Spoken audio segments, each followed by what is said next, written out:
Մայիսի 6-ին Հակոբ Պարոնյանի անվան երաժշտական կոմեդիայի թատրոնի բեմում տեղի ունեցավ «Կուսակալը» երկու գործողությամբ պատմական դրամայի պրեմիերան։ Պիեսը ներկայացնում է 3-րդ դարի վերջին մեծ հայքի 29-ամյա անիշխանության շրջանը։ Կուսակալին մարմնավորել է վաստակավոր արտիստ Սամսոն Ստեփանյանը։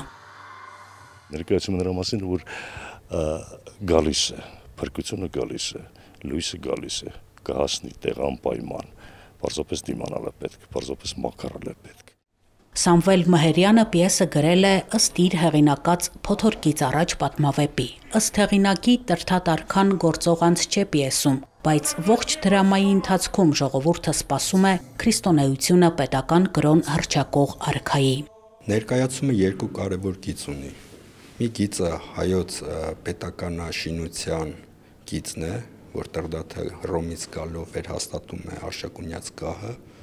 եւ մյուս գիծը հոգեվոր է, կուսակալի հոգեվոր ապրումները, իր ապաշխարության շրջանը, որը հատուցումով է վերջանում, մեղքերի զղջում, ապաշխարություն, հատուցում, եւ այս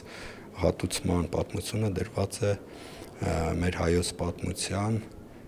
այն շրջանում, որտեղ Տրդատը Հռոմից գալով պետք է վերհաստատի իր հոր գահը։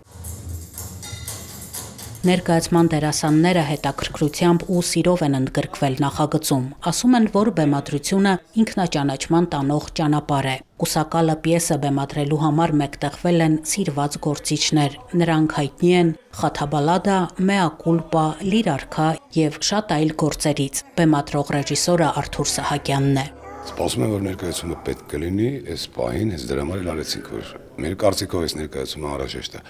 Ներկայացումը, որ պատմում է Հայաստանի վերազարթոնքի վերակայացման մասին, այդ հույսը այսօր շատ պետք է, ինձ թվում է։ Այդ եմ սպասում, որ ինքը կունենա իր սպառումը։